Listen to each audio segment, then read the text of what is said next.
Diabetes और blood pressure ये मुख्यतः पूरे विश्व में ही सबसे बड़ी नॉन कम्युनिकेबल डिजीज़ की फॉर्म है। इस बीमारी का शुरुआत में ही पता चल जाना एक बहुत ही अच्छा विकल्प हो सकता है हमारे पास इस बीमारी से बचाव करने के लिए और जिन लोगों को ये बीमारी हो गई है उनका उचित इलाज करने के लिए।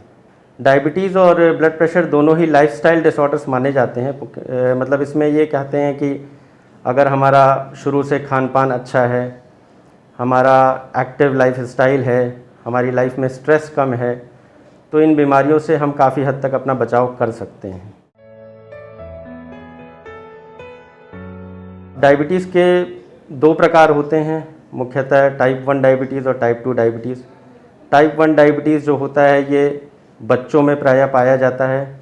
इस बीमारी का इनिशियल सिम्टम्स में ही जो मरीज़ होता है वो बहुत ज़्यादा बीमार दिखता है। ऐसे मरीज़ों की जांच और डायग्नोसिस तो जल्दी बन जाती है, लेकिन टाइप 2 डायबिटीज़ जो होता है वो लेटर लाइफ में शुरू होता है, मुख्यतः 30 साल के बाद शुरू होता है। और ऐसे मरीज़ों में डायग्नोसिस बनाना मुश्किल हो जाता है क्योंकि शुरुआत में बढ़े हुए जो शुगर के लक्षण होते हैं वो मरीज़ों में दिखते नहीं हैं। जब ये शुगर बहुत सालों तक वैसे ही बढ़ा रहता है तो उसके कुछ सिम्टम्स, कुछ लक्षण जो होते हैं वो मरीज़ों में दिखने लगते हैं और वो ऐसा समय होता है जब वो डॉक्टर के पास इलाज के लिए जाते हैं। मुख्य लक्षणों में जैसे मरीज़ को बहुत ज़्यादा प्यास लगना, बहुत ज़्यादा भूख लगना, बहुत ज़्यादा पेशाब होना, जगह जगह शरीर में छोटे छोटे घाव बन जाना जो आसानी से भरते नहीं हैं, बिना दवाई के भरते नहीं हैं, ये सब मुख्य लक्षण हो सकते हैं। बहुत से मरीज़ होते हैं जो इस अवस्था में उचित इलाज के लिए डॉक्टर के पास पहुंच जाते हैं और हमारे पास बहुत सारी तरीके हैं, बहुत सारी जांचें हैं जिससे हम डायबिटीज़ का पता लगा लेते हैं और वो कितना शरीर को ख़राब कर चुकी है इसका भी पता लग जाता है। उस हिसाब से हम उचित इलाज डिसाइड कर लेते हैं। इलाज में भी दो तरह के होते हैं। एक तो शुरू में कोशिश की जाती है कि मरीज़ ओरल दवाइयों से, जो मुख्यतः अलग अलग ग्रुप्स की दवा होती हैं, उनसे शुगर को कंट्रोल किया जाता है। लेकिन कुछ मरीज़ ऐसे होते हैं, क्योंकि हर बॉडी अपने आप में एक इंडिविजुअल है, तो कुछ लोगों में ओरल दवाइयों से अगर बात नहीं बनती है तो ऐसी अवस्था में हमारे पास इंसुलिन का विकल्प रहता है। किस मरीज़ में क्या इलाज ज़रूरत पड़ेगी ये समय के साथ पता चलता है और जैसे जैसे इलाज के प्रति मरीज़ का रिस्पॉन्स आता है उस आधार पर डिसाइड होता है। डायबिटीज़ से बचाव के लिए मुख्यतः ऐसा बताया जाता है कि अगर हमारी लाइफस्टाइल हम मॉडिफाई कर सकते हैं, at least 30 minutes of brisk walking twice a day, और हफ्ते में कम से कम 6 दिन अगर हम ये कर लेते हैं तो फिज़िकल एक्टिविटी के फॉर्म में ये काफ़ी कुछ हेल्प करेगा डायबिटीज़ को कंट्रोल करने में। दूसरी चीज़, ये जो मैं बातें बता रहा हूँ ये मेडिकल न्यूट्रिशन थेरेपी का पार्ट है कि जो भी मरीज़ पहली बार हमारे पास डायबिटीज़ लेकर आता है, उसकी डायग्नोसिस बन जाती है, तो उसमें सबसे पहला जो काम होता है वो हमें यही करना होता है कि उन्हें खान पान का विशेष ध्यान रखना होगा। खान पान में मीठी चीज़ों से परहेज़ करना है और मीठी चीज़ों में भी इन जनरल ये फॉर अ हेल्दी लाइफस्टाइल ये सबके लिए ज़रूरी है कि मीठे का सेवन कम से कम करें। एक भ्रांति है कि मीठी चीज़ों को खाने से डायबिटीज़ नहीं हो सकता, या कुछ लोग बोलते हैं कि हाँ मीठी चीज़ों को खाने से डायबिटीज़ हो सकता है। तो एक तरीके से ये बात सही है, क्योंकि अगर हम मीठा ज़्यादा कंज्यूम करते हैं, जितनी हमारी स्वाद से ज़्यादा ज़रूरत है, तो वो मीठा अल्टीमेटली शरीर में सब कुछ फ़ैट जाकर बन जाता है और वो फ़ैट बनता है, उससे कोलेस्ट्रॉल बढ़ता है और कोलेस्ट्रॉल से फिर दूसरी बीमारियों को वो बढ़ावा दे सकता है, जैसे ब्लड प्रेशर का। तो ऐसा हमने अक्सर देखा होगा कि जो मरीज़ डायबिटीज़ से ग्रसित होते हैं वो कुछ समय में ब्लड प्रेशर के मरीज़ भी हो जाते हैं, उनका कोलेस्ट्रॉल भी बढ़ जाता है और उसके फिर कॉम्प्लिकेशंस के द्वारा उनकी ज़िंदगी में काफ़ी दिक्कतें आ जाती हैं। दूसरी जो बीमारी है ब्लड प्रेशर की, इसमें भी सबसे ज़्यादा लाइफस्टाइल मॉडिफिकेशन की ही ज़रूरत पड़ती है।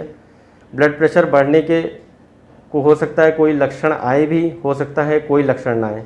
बहुत ज़्यादा ब्लड प्रेशर बढ़ता है तो उसकी वजह से कभी कभार एंड ऑर्गन डैमेज नाम की एक मेडिकल टर्म है वो हो जाती है, जिसको लेके मरीज़ अस्पताल में इमरजेंसी में लैंड करता है, नहीं तो बढ़ा हुआ ब्लड प्रेशर प्रायः लोगों को पता ही नहीं चलता। कुछ लोग उसको अलग अलग तरह से प्रेजेंट करते हैं कि जैसे चक्कर आ रहा है या सर उड़ा उड़ा लग रहा है या सर में पिछले हिस्से में, जिसको ऑक्सीपिटल पार्ट बोलते हैं, उसमें दर्द की कंप्लेन करते हैं और प्रायः ये दर्द वो सुबह के समय बताते हैं। तो ऐसे मरीज़ों का ब्लड प्रेशर से हम चेक करते हैं तो ब्लड प्रेशर बढ़ा हुआ मिलता है।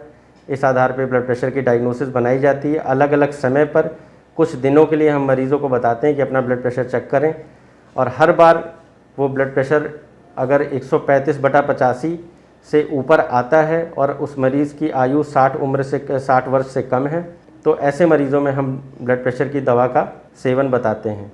ब्लड प्रेशर की समस्या ये पाया गया है स्टडीज़ में कि पुरुषों में ज़्यादा कॉमन है एज़ कम्पेयर टू फीमेल्स, और उसका एक रोल माना जाता है क्योंकि हार्मोनल जो फीमेल में एस्ट्रोजन हार्मोन है वो पर्टिकुलरली उन्हें ब्लड प्रेशर और हार्ट डिजीज़ होने से बचाता है। लेकिन अभी इसके बारे में और शोध होना ज़रूरी है।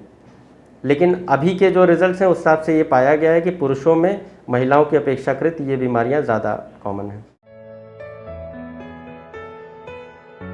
अगर किसी मरीज़ को लो ब्लड प्रेशर है, लो ब्लड प्रेशर की भी एक परिभाषा होती है।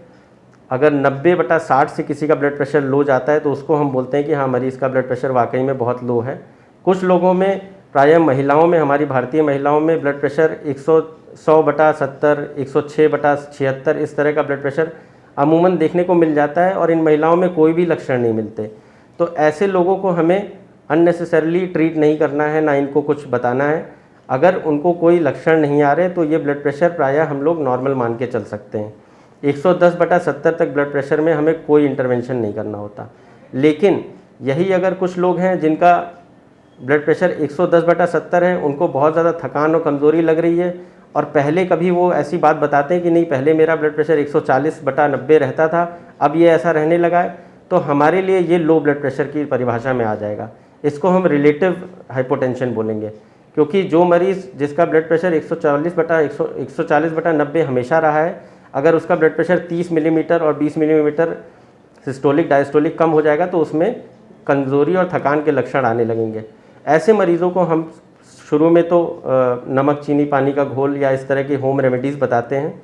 इलेक्ट्रॉल पाउडर दे सकते हैं, ORS पाउडर दे सकते हैं, सोडियम का इंटेक बढ़ा सकते हैं। इसके बावजूद भी अगर इनका ब्लड प्रेशर इम्प्रूव नहीं होता है तो कुछ एक कारण हो सकते हैं, कुछ बीमारियां हो सकती हैं जिसके लिए हमें इनका टेस्ट कराना चाहिए। हर ऑर्गन जो है ब्लड पे डिपेंडेंट है सर्वाइवल के लिए। तो ब्लड प्रेशर मुख्यतः तो हम लोग जानते हैं हार्ट को, ब्रेन को और किडनीज़ को अफेक्ट करता है। लेकिन ब्लड प्रेशर के भी दो मुख्य तरह के कॉन्सिक्वेंसेस हो सकते हैं बॉडी में, मैक्रोवैस्कुलर कॉम्प्लिकेशंस और माइक्रोवैस्कुलर कॉम्प्लिकेशंस। ये जो हार्ट से रिलेटेड हार्ट अटैक पड़ता है, ब्रेन से रिलेटेड जो स्ट्रोक पड़ता है, और किडनी से जो किडनी डैमेज होता है, ये हम मैक्रोवैस्कुलर चेंजेस में बोल सकते हैं। लेकिन माइक्रोवैस्कुलर कॉम्प्लिकेशन जैसे हाइपरटेंसिव रेटिनोपैथी हो सकती है। आँख का पर्दा जो रेटिना होता है वो हाई ब्लड प्रेशर अगर बहुत दिन से बना रहता है तो उस वजह से आँख का पर्दा खराब हो सकता है। इस अवस्था में मरीज़ को कभी कभी अचानक से अंधापन भी हो सकता है। इसके अलावा किडनी की जो छोटी छोटी धमनियाँ हैं, कैपिलरीज़ हैं, उनमें हाई ब्लड प्रेशर की वजह से क्रॉनिक किडनी डिजीज़ हो सकता है। और पैरों की जो आर्टरीज़ होती हैं उनमें क्योंकि ब्लड प्रेशर सस्टेन्ड बहुत दिन से अगर बढ़ा रहेगा तो लिम्ब क्लॉडिकेशन या बर्जर्स डिजीज़ नाम की बीमारी हो सकती है। ब्लड प्रेशर की बीमारी ना हो इसके लिए हमें अपने खान पान पे विशेष ध्यान रखना चाहिए। तली जो फैट वाली चीज़ें होती है, तली भुनी चीज़ों से हमें शुरू से ही परहेज़ करना चाहिए। अगर हमारे माता पिता में या ब्लड प्रेशर और डायबिटीज़ क्योंकि आनुवांशिक बीमारियां हैं, ये इनका हेरिडिटरी प्रीडिस्पोजिशन बहुत ज़्यादा होता है, तो अगर हमारे माता पिता में किसी को ब्लड प्रेशर, डायबिटीज़ और हार्ट का बीमारी पहले से रहा है तो हमें और ज़्यादा सजग हो जाना चाहिए। हमें शुरुआत से ही अपने खान पान में बहुत से बदलाव लाने पड़ेंगे। हमें हरी सब्जियों का सेवन करना पड़ेगा, हमें तेल और घी का सेवन बहुत न्यूनतम करना पड़ेगा, और सबसे ज़रूरी हमें अपनी लाइफस्टाइल में एक्सरसाइज और ये व्यायाम को बहुत ज़्यादा महत्व देना पड़ेगा। ब्लड प्रेशर के लिए और डायबिटीज़ के लिए नियमित रूप से अपने फिजिशियन, अपने डॉक्टर के संपर्क में रहें, उनकी सलाह का पालन करें और जो भी टेस्ट या जांचें वो नियमित रूप से आपको बता रहे हैं उसको आप कराते रहें और दवाइयों का नियमित रूप से सेवन करते रहें।